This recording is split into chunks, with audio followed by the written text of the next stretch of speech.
let me tell you what I think of you.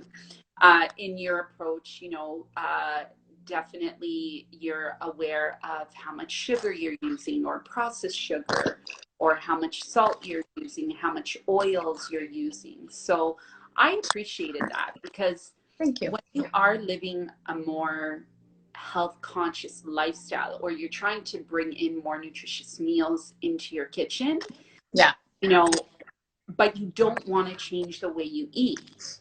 Yeah, It's exactly. great to learn about alternatives. So I think Yeah. that's why your cookbook did so well. Maybe you can tell us a little bit about that journey, that leap of faith Wow. you took. It was a journey. It took me on a completely different fork in the road. But yeah, I said it when I launched the cookbook 6.5 years ago now. And I'll say it again. I think what I think people gravitate to is leaning on something that they're familiar with. And certainly the Italian cuisine was something I was familiar with. It was something a lot of people are familiar with, maybe not in the traditional way. And so it was a little bit of tradition. It was a little bit of marrying, the alternatives with the Italian cuisine. But what I wanted to show was you don't have to go extreme to be able to get nutritious, good tasting, delicious, easy, accessible, simple meal planning, right? You can go with something and just take it, push it a little bit, nudge it a little bit to the side of alternative health. And that means maybe bringing in a different technique, bringing in a different ingredient, substituting an ingredient, making it something that you're not used to. And look at us now, like how far ahead we've come in food production and the availability of food that's in Oh, season, yeah. so it's totally doable without having to try too hard, without having to spend as much money, without going the extra mile, like all those things, right? And Laura's got it right. Like small changes have a big impact. And so from a young age, I did it for my kids because I thought I want them to explore and to taste and to be aware that there's so much more out there than what I grew up with, and that what Yeah. Nonna, their grandmother makes, and that kind of thing, so that True. they open their palate and they explore a palate that's a little bit different. And then maybe they'll nudge it a little bit more when they start to, they cook in the kitchen, but they cook what they know right now. But maybe they'll explore it a little bit more as they get more and more comfortable in the kitchen. And Yeah. it's exactly that, Yeah. it's putting different foods on the table. Maybe, you do have picker eaters. I do. Yeah. But I'm still trying to expose them. And we're having conversations about why all this variety, right? Like I often say, mom makes the your plate, look at your plate, like all that color is nutrition. Yeah. And you might not like everything the first time you try it. What do they say? You need to take like 20 bites. About 20s, right?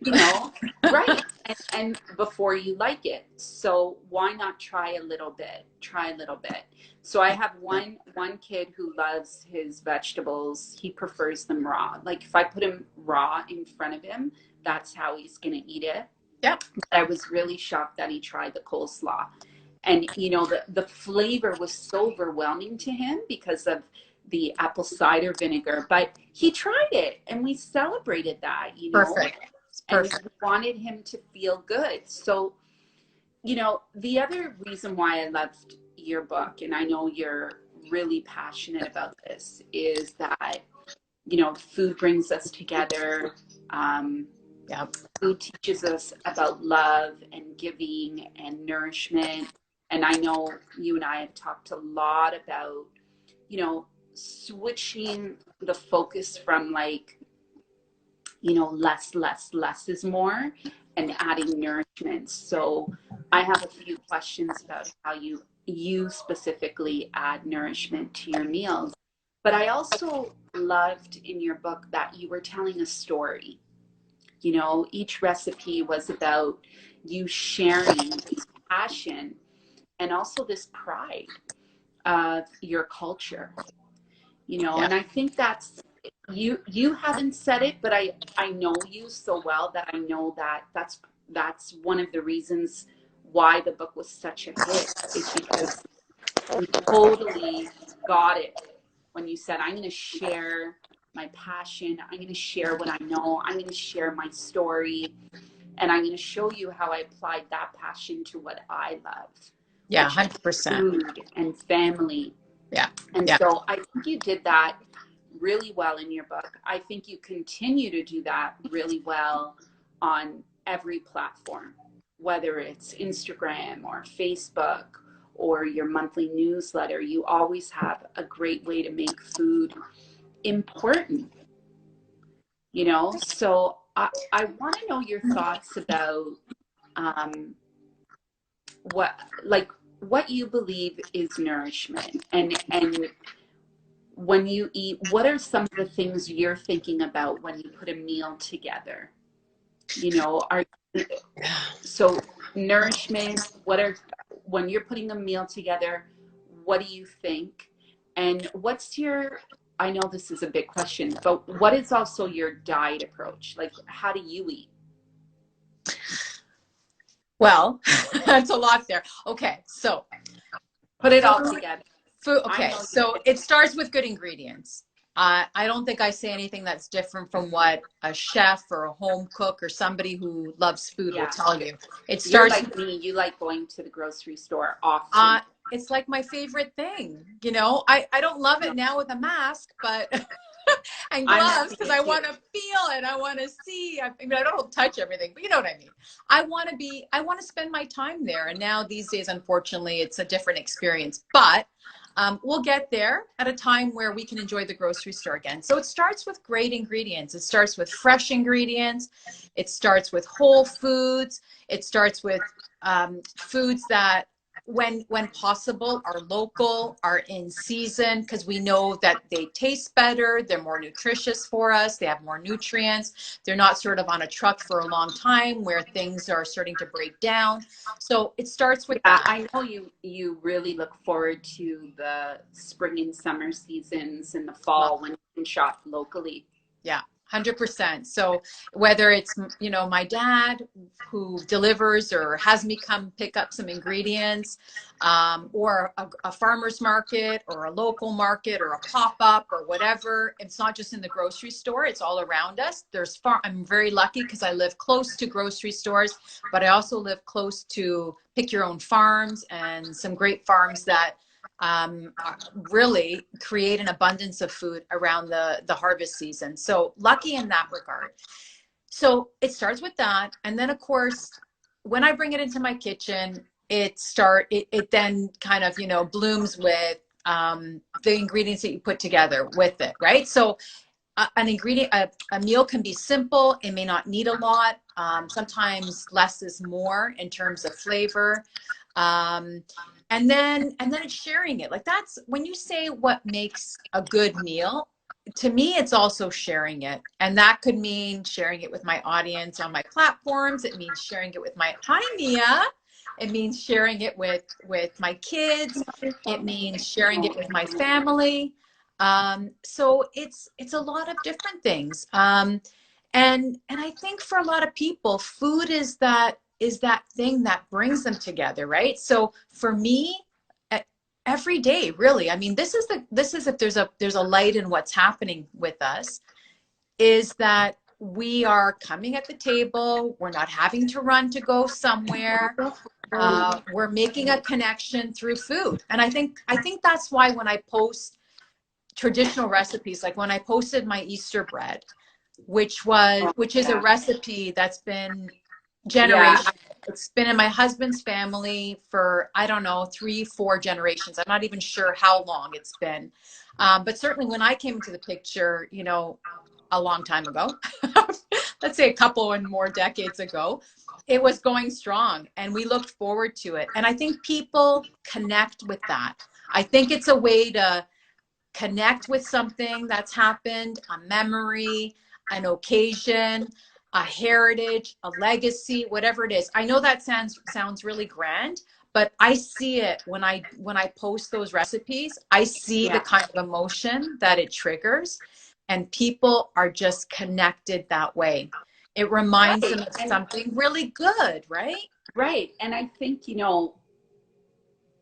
food is, if you can, if we can get people to just connect Yeah. with food again, Right. not as, often as you and I talk about, but not as a chore, Yeah. but as what you're talking about, a chance to be Right. creative in the kitchen, a chance to, um,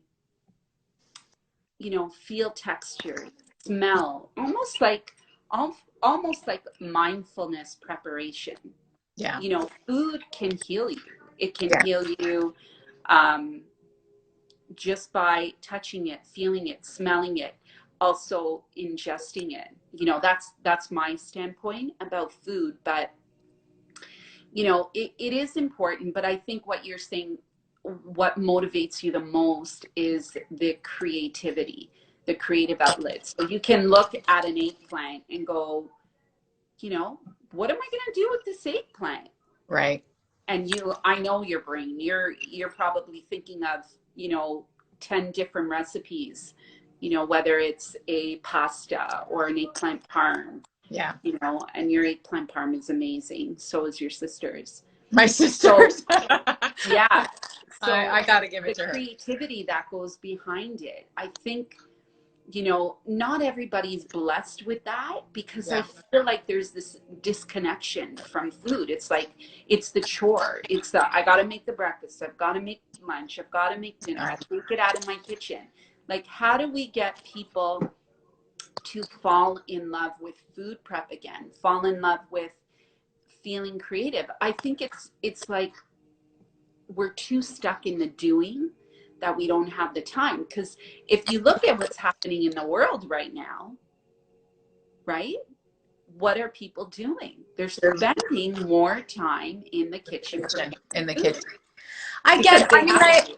yeah, and I get the part about people looking at it as a chore because there's only so much time in the day, and it does require some time to prepare. It requires cleanup. It requires the things that maybe keep us connected to the kitchen, but maybe keep us longer in the kitchen than we want to be. So I get that part. But again, it's that shift. If we approach it as, oh, here's another chore, then already that energy is coming and it's negative.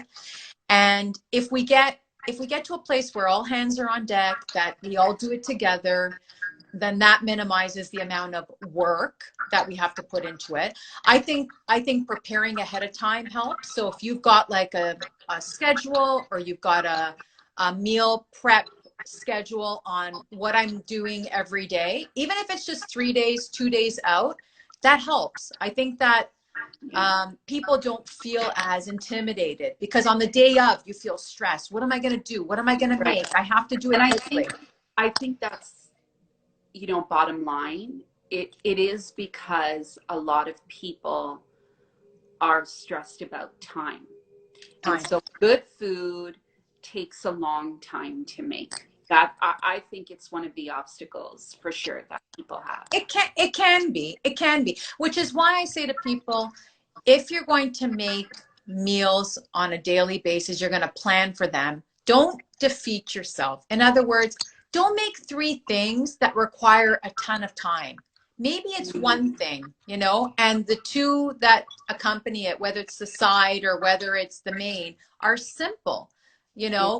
Sometimes we self-defeat ourselves. Sometimes we get really excited about doing it, right? And then all of a sudden we're like, oh man, what did I buy myself into? Yeah. Right? But if, yeah, like Laura's talking about meal prepping first thing in the morning so she can get on with her day, or maybe the night before.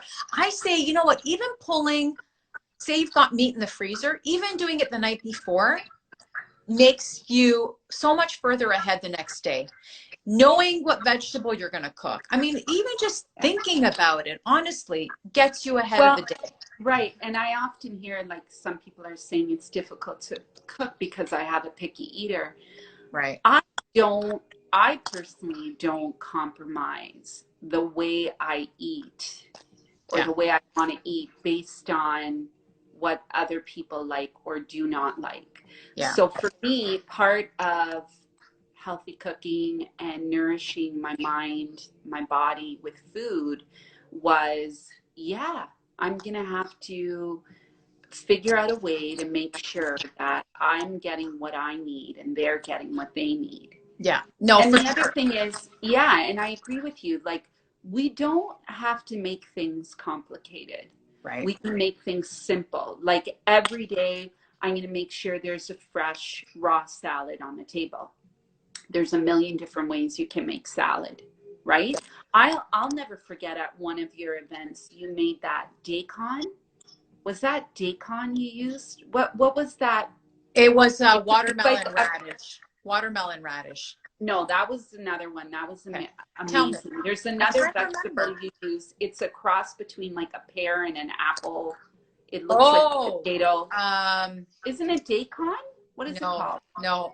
It's a Mexican, and I don't know, but you made it'll that come to one me. of your events, and it was so Yeah. fun. Well, And you know, this is a good way actually to get picky eaters involved is, when we get to a point where we can have other family members join us in the grocery store, it's bringing some of the young kids who are picky. It's having them choose maybe oh yes, one ingredient, right? jicama, jicama. Your sister Yikama, said yikama, that's it. It's jicama, yikama. Thank you, jicama. You Maria. said jicama. Yeah. Yes, yikama. Thanks, Maria. So that's what I did. And that's what I love to do is bring in something that my family's not used to eating. So maybe it's once a week. Maybe you make it a game with your picky eater. Bring them to the grocery store or have them look at recipe books.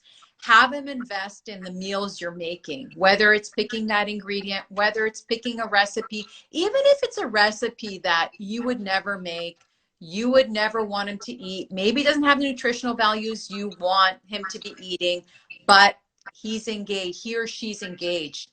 Let him explore. Even if it's a baked good that maybe has so much more sugar than you want him to have, he's investing in the time and he's investing and committing to being in the kitchen. Give him the floor.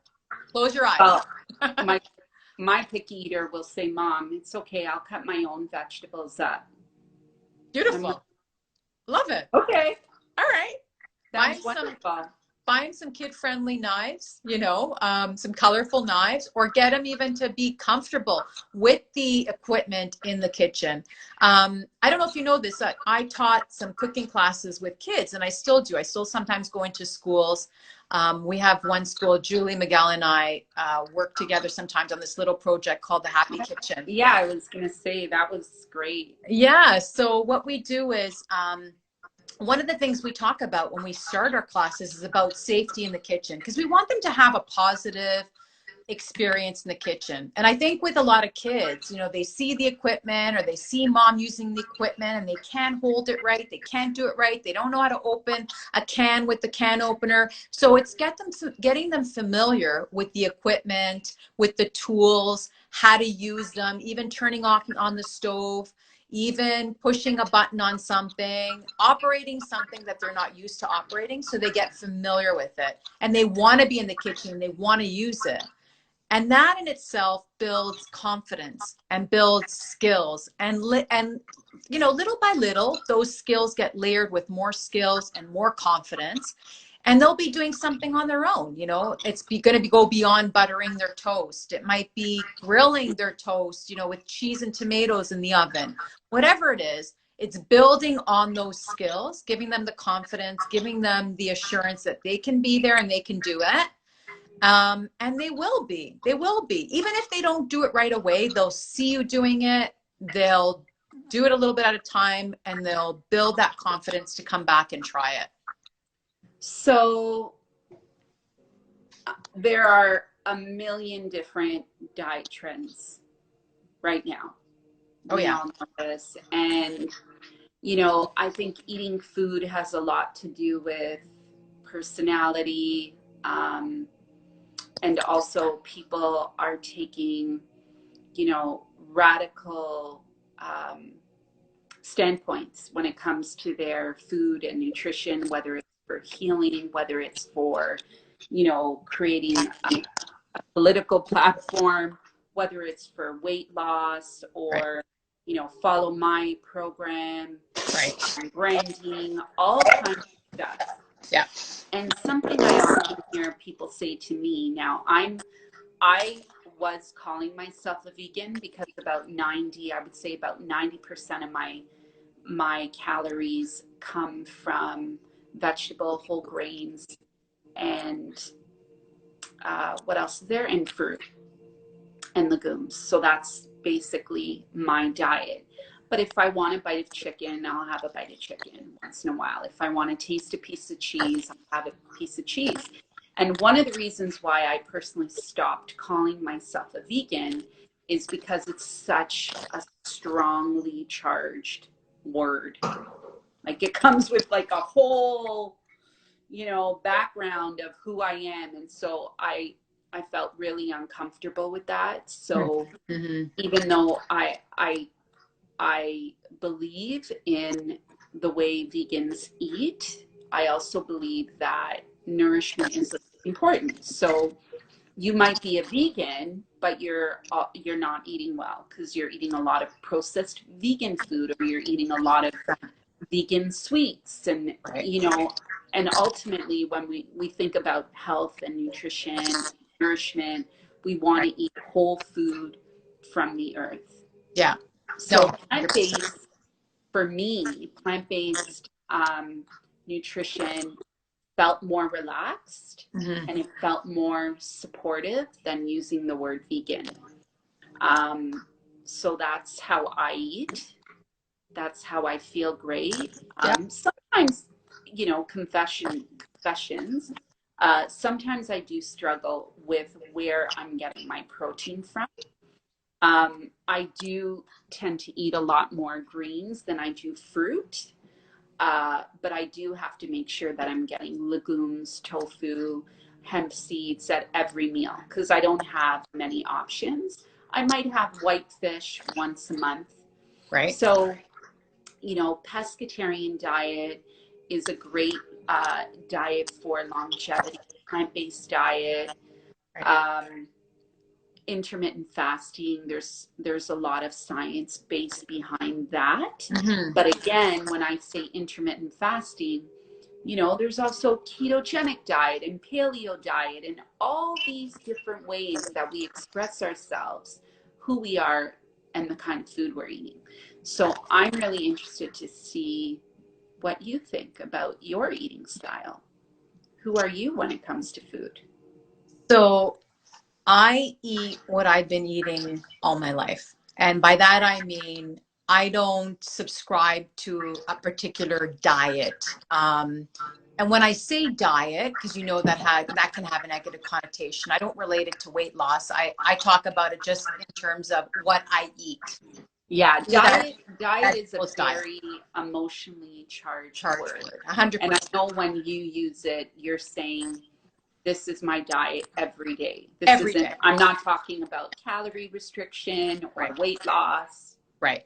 I'm talking about what I eat every day. And that's the key word. It's every day. So what I say to people is, listen, I mean, no one should judge. We should not be judgmental on what anybody eats or doesn't eat. Yeah, there's no right or wrong. There's no right or wrong. There's no bad or good. It's whatever people want to eat. However, I always say it has to be sustainable. It has to be something that they're willing to do, not for a week, not for a month, not for a year, for life. And there has to be a level of healthfulness in whatever they're eating for longevity, for life, for vitality, right? So it has to be something you can do all the time. And for me, Mediterranean, and that's what I subscribe to, if you want to subscribe to something in terms of a diet, because it's what I know, what I grew up eating, what studies after studies have told us is full of healthful ingredients, and probably in terms of longevity, is a diet that works for everybody. And there's a lot of reasons why. We can go into that, but it's the way I've eaten all the time. It's the way I'm most comfortable eating. It's what tastes good because it has basically a foundation of all the food groups that we already know are good for us. You know, it's fruits and vegetables and seeds and legumes and minimal meats, and just, you know, adding in flavors with things like lemons and zest of tomatoes and all those things. So Yeah. for me, it has to be something that I can do for the rest of my life. Yeah. Am I going to tweak things? Am I going to bring in things that are different? Yeah, for sure. I'm trying to eliminate meat as much as I can. I haven't let go of it. I have actually So you're talking about animal protein. animal protein, you know, so I want Yeah. to lean more on plant-based protein for sure. Do I want to minimize processed food? For sure. But those are all things that any diet really, you know, now we're talking about the actual diets, subscribe to, right? So Right. again, the emphasis being on whole foods, on being on seasonal foods, things that are local when possible. And those are kind of the same things that when, you know, back in the day and centuries ago, the Mediterraneans were subscribing to, right? They were eating the things that their earth at the time Yeah. was providing for them.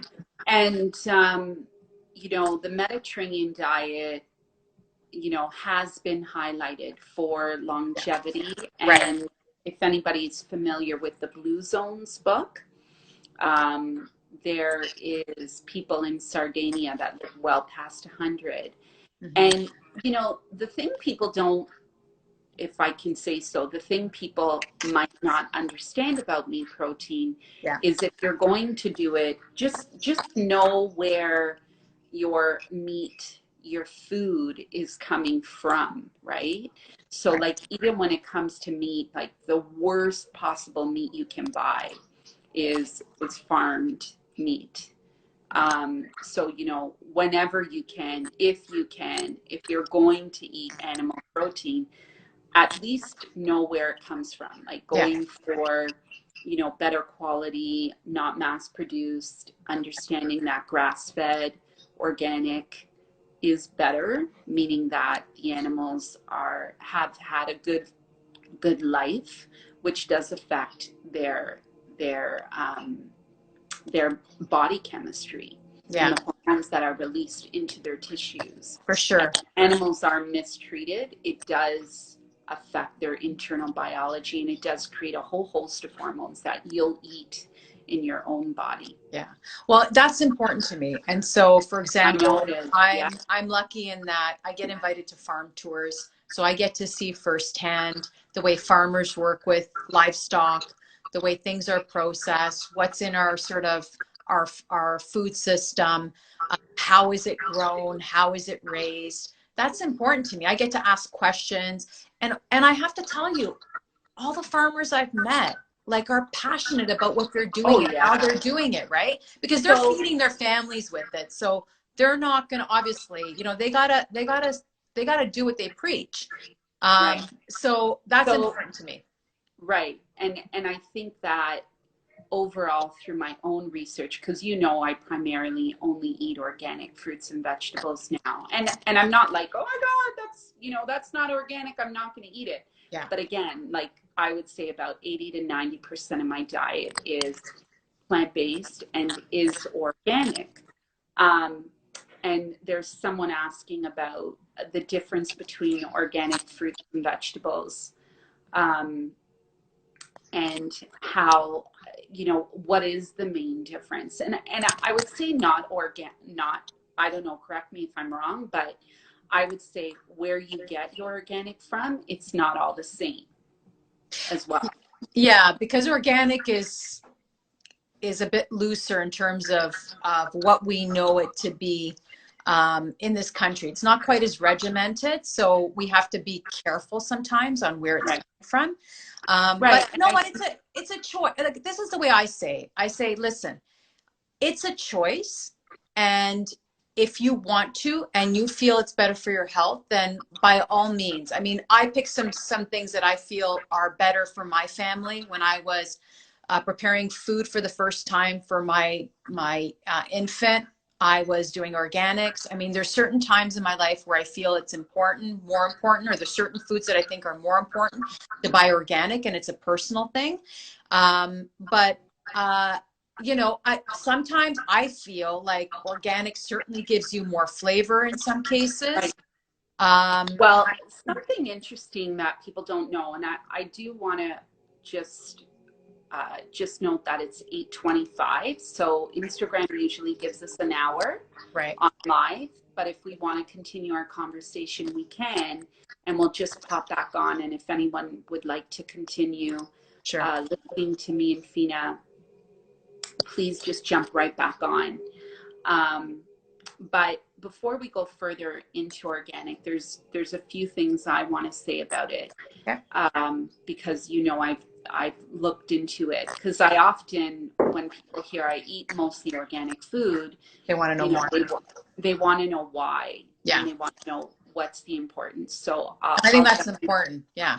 yeah, and I'll definitely try and share that with you. But most importantly, what I want people to know is there the most important thing for organic is look at the most recent information on the Dirty Dozen, because if you're going to go organic because you're most concerned about pesticides, herbicide use, and if you're trying to reduce that load in your body, then make sure you look at the Dirty Dozen, because some of the most heavily sprayed foods you're not aware of. So just try and at least eliminate those and go organic, and make sure you know where your organic produce is coming from. Right. That's what I often say. But we're going to get caught off. But I want to know, because two people told me to ask you this question. Okay. Who is your inspiration when it comes to food? Okay. So I kind of spoke a little bit about it. My mom, my dad, for the obvious reasons we talked about. But Mom. like your favorite cookbook?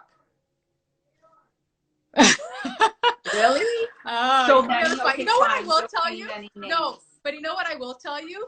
I had an influence when I was young, and it was an experience I think that maybe some other people connected with. Do you remember Pasquale Carpino? He was the Yes. singing chef. He Yeah. had a really big impact on us cooking as a family in terms of a Really? celebrity, if you will. I mean, I know at the time he was a Toronto-based cook, but he was one of the first as a family we watched. And it just made our Sundays so much fun because he was always upbeat. He loved putting music and positivity into his food. And I remember all of us watching, and I remember my mom and dad saying, we gotta try that. We gotta try that next week. Yeah. So it just, for some reason, he may not be the It's most out for you. well known. To me, he brings a lot That's of good great. memories. Yeah. So Yeah. can you let everybody know how they can find you, get in touch with you? Yeah, for sure. Thank you for asking. People can connect with me on my Instagram handle, of course, the Healthy Italian, but they can check me out on my website, thehealthyitalian.ca. And I've got a newsletter people can subscribe to. People can find out a little bit more about my editorial work, and if they're interested in obviously pursuing, sharing their story, sharing their recipes, putting some content together, I'd love to talk to them about it. They can ask me any questions, reach out at Fina at thehealthyitalian.ca, and we can have a conversation about it. That's great. So I want to say goodbye. Fina, if you would like to come back online with me, we can Yeah, we'll come back. talk a little bit about organic food and farming and all that. Yeah. But for everybody who listened in, thanks. We Thank saw you. all your messages. Yes, thank you, everybody. I so appreciate you guys being on and supporting this and giving me a word of